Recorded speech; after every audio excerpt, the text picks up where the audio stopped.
All right, let's dive in today, shall we? We're going to be cracking open the 22 Immutable Laws of Marketing. Oh, yeah.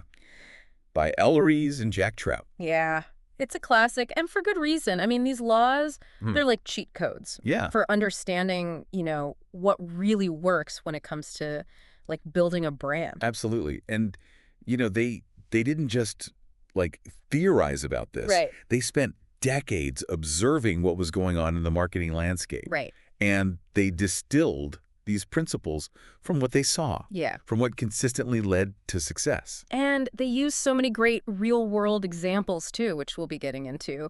So we're not just going to be talking theory here. We're going to get into the nitty-gritty. Absolutely. We're aiming to give you a solid grasp of these principles Yes. that you can apply to your own projects, no matter if you're seasoned, you're a marketer, Right. or you're just starting out.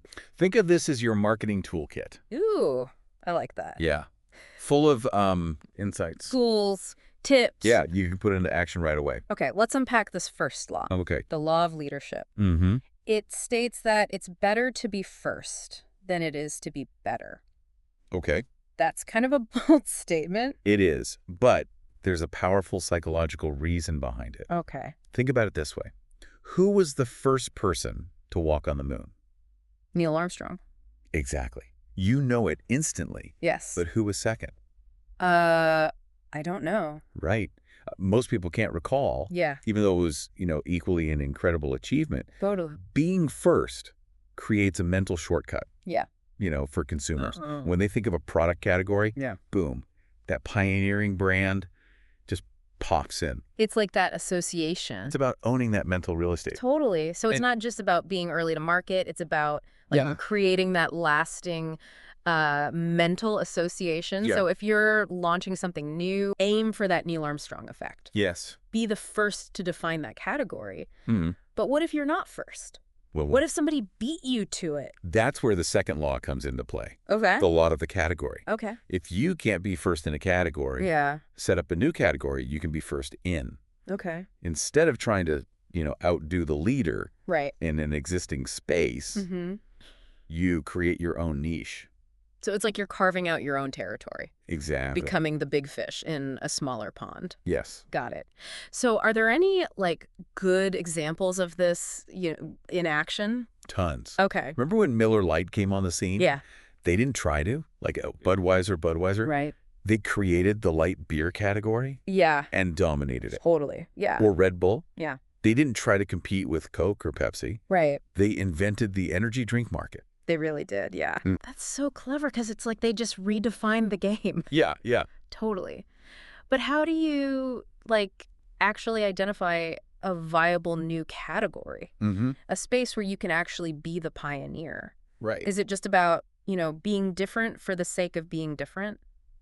It's more than just being different. Yeah. It's about tapping into a need, Okay. like a desire that consumers have, Yeah. but they aren't even fully aware of yet. Okay. It's about understanding the existing landscape Yeah. and then identifying the gaps, Okay. the areas where there's an opportunity to create something new. So it's about being strategic. Yeah. Doing your research. Yeah. Understanding the market. Mm-hmm. Okay. It's not just throwing a dart at a dartboard and hoping for the best. No. Okay. I'm starting to see the brilliance in all of this. Good. What comes next? Well, let's talk about the law of the mind. Yeah. It's better to be first in the prospect's mind Okay. than first in the marketplace. Okay. This is where, psychology... Meets marketing. It's not just about, having the best product. Right. It's about shaping how people perceive your brand. So it's almost like a battle for mental real estate. Precisely. You want to be the first thing that pops into someone's head Mm-hmm. when they think of a specific product. Yes. Take IBM, for example. Okay. They weren't the first to invent the PC, Right. but they were masters at shaping public perception. Okay. They created that image of the reliable, Right. trustworthy, business-focused computer, Right. and it worked wonders. So marketing is as much about psychology Mhm. as it is about product features. Absolutely. So it's about understanding how people make decisions, Mhm. the biases they have, Yes. and how you can influence their thinking. Which brings us to the law of perception. Okay. Marketing is not a battle of products. Right. It's a battle of perceptions. Yep. We make decisions based on what we believe. Not always on facts. So are you saying, like, a great product can fail if the perception isn't there? Absolutely. Well- Think about Volvo. Okay. For decades, Yeah. they've cultivated this perception of safety. Right. It's so ingrained in our minds. Yes. Even if another car had slightly better safety features, Right. people might still gravitate towards Volvo Yeah. because of that perception. Because of the feeling. Yes. Okay. I'm starting to see how dangerous it can be to, like, underestimate the power of perception. Mhm. You can have the best product in the world, Mm-hmm. but if people don't see it that way, Yeah. you're kind of in trouble. You're in trouble. So how do you actually shape perception? Mm-hmm. Is it about, like, clever advertising? It's a combination of things. Okay. Clever advertising, branding, Right. creating a certain experience. Okay. It's about consistency. Right. It's about understanding your audience, Mhm. tapping into those emotions. Yeah. And that leads us to the law of focus. Okay. What's the law of focus all about? This one is very specific. The law of focus says Okay. that the most powerful concept in marketing Okay. is owning a word in the prospect's mind. A single word. Yes. Really? Think about it. What word comes to mind when you think of FedEx? Overnight. Exactly. Yeah. What about Google? Search. Yes. It's like distilling down to, like, its essence. Yes. That one word. That captures what you're all about. Yeah. But what if another company is already using that word? Well, that's where the law of exclusivity comes in. Okay. Two companies cannot own the same word in the prospect's mind. So you can't just copy your competitor's word. You have to find your own, like, unique angle. Exactly. Like, imagine Burger King Yeah. trying to claim cheap Right. when McDonald's already owns that. Right. Right. It wouldn't work. It wouldn't work. So it's about finding your own territory Yes. in the consumer's mind. Okay. This is getting good. We've talked about being first, Mm. creating a new category, shaping perception, and owning a word. Mm-hmm. What other, like, marketing gems are hidden in these laws? Let's explore the concept of positioning. Oh. The law of the ladder. Hold on. Hold on. Let's pause right there. Okay. This deep dive is getting so juicy. Mm-hmm. We need to give everyone a chance to, like, digest all this amazing info. Yes. So join us for part 2, where we will be climbing that ladder of marketing wisdom. Yes, so we will. And we'll unveil even more secrets to building an unstoppable brand. Absolutely.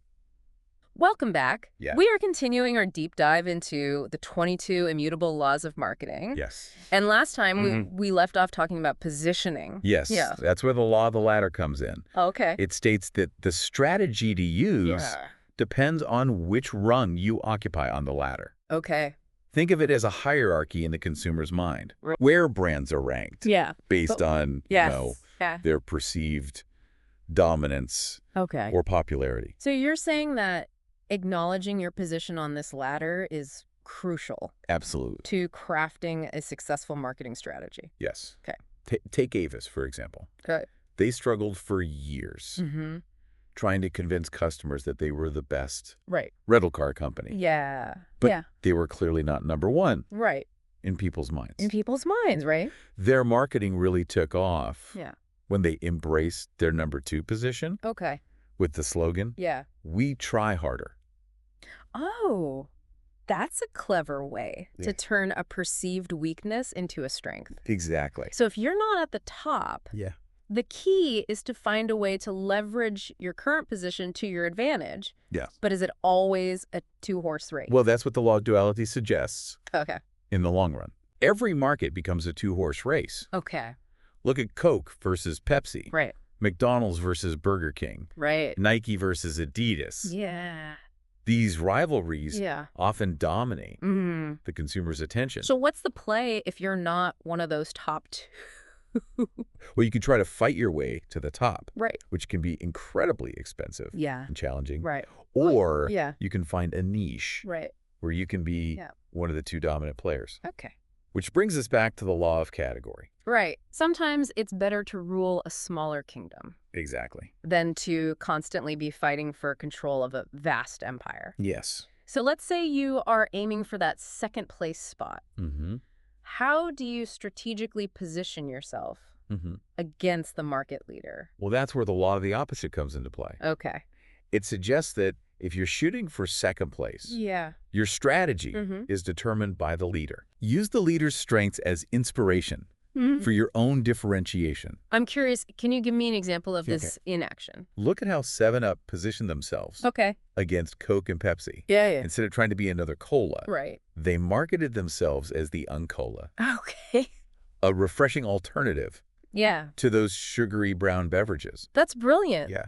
They took what made Coke and Pepsi so iconic and flipped it to their advantage. It's like they found a way to stand out by being different, not by trying to be slightly better. Exactly. Okay. It's about understanding the existing landscape and finding that contrasting element that will resonate with consumers. Oh, now we've talked a lot about the importance of strategic thinking and planning. But what about the element of surprise? How do you deal with the unpredictable nature of the market? That's a great question. It seems like things are constantly changing. Yes. Trends come and go. New technologies emerge. Consumer tastes evolve. How do you stay ahead of the curve? Well, that's where the law of perspective comes in. Okay. It reminds us that marketing effects take place over an extended period of time. Okay. It's about playing the long game, recognizing that success isn't built overnight. So patience is a virtue in marketing. Yes. It is. I guess it's easy to get caught up in the hype. You want to see those immediate results. Right. And that's why so many companies fall into the trap of short-term thinking. They chase after quick wins, like sales and promotions, but those tactics often erode brand value. In the long run. In the long run. That makes sense. If you constantly discount your products, people will start to expect it. They'll never be willing to pay full price. Exactly. Okay. And this short-term mindset can also lead to another common marketing blunder. Okay. Line extension. Okay. Which brings us to our next law. All right, let's talk line extension. Okay. I feel like companies do this all the time. They have a successful product. And then they try to leverage that name recognition by creating variations or spin-offs. Yes. And that's exactly what the law of line extension warns against. Okay. There's an irresistible pressure to extend the equity of the brand. But it's often a recipe for disaster. Okay. You end up diluting your core brand and confusing customers. Okay, I'm curious, can you give me some examples of line extensions gone wrong? Sure. When has this backfired spectacularly? Think back to when Colgate decided to venture into the frozen food market Why? with Colgate kitchen entrees. Colgate frozen dinners. Yes. That's wild. It was a major flaw. I guess people couldn't get past the association with toothpaste. Yeah. It's a classic example of how line extension can damage a brand's credibility. Right. The same thing happened when Harley-Davidson tried to launch a line of perfume. Oh, wow. It just didn't align with their core brand identity. So focus is crucial. Yes. It's about understanding what your brand stands for and resisting the temptation to stray too far from that core. Yes. But doesn't focusing limit your potential market? Well, that's where the law of sacrifice comes in. Okay. It states that you have to give up something in order to get something. Okay. To achieve true focus, you need to be willing to make sacrifices. Okay. Say no to certain opportunities. Right. That might seem tempting. Yeah. But ultimately distract from your core mission. So what are the key areas? There are 3 main areas. Okay. Product line, target market, Okay. and constant change. Okay, so let's break those down. Okay. What do you mean by sacrificing product line?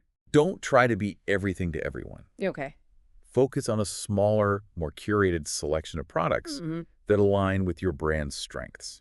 Okay. Remember when Apple was struggling in the 90s? Yeah. They had a bloated product line Right. trying to compete in too many categories. Right. Then Steve Jobs returned Yeah. and ruthlessly cut back, focusing on a few core products like the iMac and the iPod. Yeah. That's when they really started to take off. So sometimes less is more. Exactly. It's about quality over quantity. Yes. What about sacrificing target market? Okay. Isn't the goal to reach as many people as possible? Not necessarily. Trying to appeal to everyone often results in appealing to no one. Right. It's better to focus on a specific niche. Okay. A group of people who truly resonate with your brand's values. Okay. And messaging. It's like that old saying. Yeah. If you're talking to everyone, you're talking to no one. Exactly. Okay, I'm getting it. Focus is key. Yes. But isn't there a danger in becoming too rigid, too stuck in your ways? That's why the third area of sacrifice is constant change. Okay. Don't change for the sake of change. Okay. If you have a winning formula, stick with it. Right. Tweak and refine, of course. But don't constantly reinvent the wheel. Right. Look at Coca-Cola. Yeah. Their core product has remained largely unchanged for decades. Right. And they're still one of the most successful brands in the world. Yeah, consistency breeds trust and familiarity. Yes. People like to know what to expect, especially from brands they love. Yes. Okay, I'm really starting to see the value in this idea of strategic sacrifice. Oh, it's about making tough choices, but ultimately those choices lead to greater clarity and focus. Yes. Okay, what's next on our list of marketing laws? Well, let's explore the law of attributes. Hang on a sec before we jump into that. Okay. Let's take a quick breather. All right. This is like drinking from a marketing fire hose. It is a lot of information. So join us in part 3. Yes. As we continue to unravel the mysteries of the 22 immutable laws of marketing. Okay, we're back, ready to wrap up our deep dive into the 22 immutable laws of marketing. We've got some really juicy ones left to unpack. Yeah, where do we leave off? The law of attributes. Remember that one? Vaguely. Refresh my memory. Right. So it basically says for every attribute, there's an opposite one that can be just as effective. So like finding a different angle, something that makes you stand out. Yeah, exactly. Think about Crest toothpaste. They totally owned cavities. Right. Makes sense. So other brands, they couldn't win on that. By fighting them on their own turf. Exactly. So what did? They focused on different things. Whitening, sensitivity, fresh breath. They'll find their own lane. Exactly. Yeah. So it's about knowing what your competitors are doing, but then... not getting obsessed with it. Right. Finding that thing that really makes you stand out. That resonates with people. Yes. And sometimes that means... well, this is interesting. Okay, I'm intrigued. Sometimes you got to embrace what seems like a weakness. Really? It's called the law of candor. Okay. Admitting a flaw doesn't sound like great marketing. It can be, but hear me out. When it's done right... okay. it builds trust. The law of candor, it says when you admit a negative, the prospect actually gives you a positive back. So it's like being upfront, but there's got to be a strategy to it. Oh, absolutely. The trick is you admit something the customer already believes. Ah, okay. And then you twist it. You highlight a positive about your brand. Like, remember Avis? We try harder. Because they were number 2. Exactly. They owned it, and it showed they cared about customer service. So turn that frown upside down, kind of. Haha, yeah. Be authentic, relatable.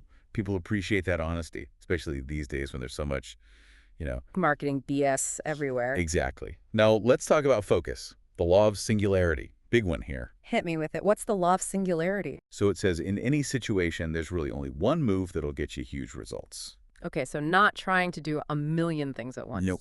It's about finding that one bold stroke. That makes the real difference. So how do you find that move? Sounds kind of intimidating. It takes work. You need to really understand the market, your competition, your own strengths, weaknesses, everything. Deep dive. Yes. And ask yourself, what's the single biggest impact thing we can do right now? Focus, prioritize. Yes. And this ties into the next law, which is about accepting. You can't predict everything. The law of unpredictability. You got it. No matter how much research, how much data, surprises happen. So what do? Just got to roll with the punches. It's not about giving up. It's about being ready to adapt. Flexible. Yes. Don't get too stuck to the plan. Things change. Be ready to pivot. Exactly. And also be humble. You don't know it all. Which brings us to success. Ah, yes, the law of success. This is a biggie and a warning. Uh-oh. Lay it on me. So success, it often leads to arrogance. And arrogance leads to failure. Easy to see how that happens, right? You get big, you think you're untouchable. You get complacent. You make decisions based on ego, not what's smart. So how do you avoid that trap? Stay hungry, keep learning, stay curious, and always, always question everything. Exactly. Never think you've got it all figured out, because what works today might not work tomorrow. You said it. It's a constant journey. Always got to be evolving, so we can't forget about failure. The law of failure. And it's a good one. It says failure. It's going to happen. Expect it. Accept it. So it's not about never failing. It's about what you do owe when it happens. Do you let it crush you, or... Or you learn from it. You use it to make yourself better. The best entrepreneurs, marketers, they all fail, but they keep going. They see it as feedback. A chance to get better. So change your mindset about failure. It's not the end. It's just part of the journey. Now let's talk media. The law of hype. This should be good. What does it say? The situation is often the opposite of how it looks in the press. So just because it's a big story doesn't mean it's a success story. Don't believe the hype. Be skeptical. Look beyond the headlines. Sometimes the most hyped up things are the ones about to crash and burn. It happens. Got to separate the real deal from the fads, which leads us to the law of acceleration. You got it. So what's the difference? A fad and a trend. Oh, good question. Fad is fleeting, right? Like a wildfire. Burns bright, then poof, gone. Trend sticks around longer. Yes. It's a gradual change, but it reshapes things. So how do you tell which is which? Look for signs it'll last. Does it solve a real problem? Good business model. Strong team behind it. So do your homework. Don't just buy into the hype. And lastly, resources. The law of resources. Money makes the world go round, right? You need cash to market. It's true, but it's more than that. Resources are about more than just money. Okay, explain. Marketing takes a great idea, yes, but then you need the resources to actually make it happen. So be smart about it. Allocate wisely. What if you're starting out, though? Small budget. Get creative.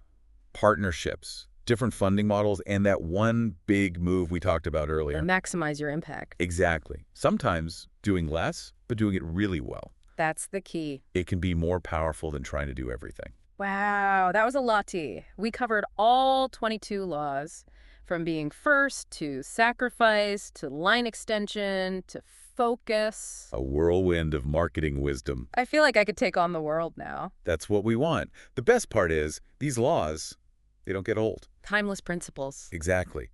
If I had to leave you with one thing to remember, marketing is a battle for the mind. Get in there, understand your customer, tell a great story, focus your energy, and be ready for anything. Marketing is a journey, not a destination. Well said. Keep learning. Keep pushing the boundaries. Couldn't have said it better myself. Thanks for joining us on this deep dive, everyone. Now go out there and make some marketing magic happen.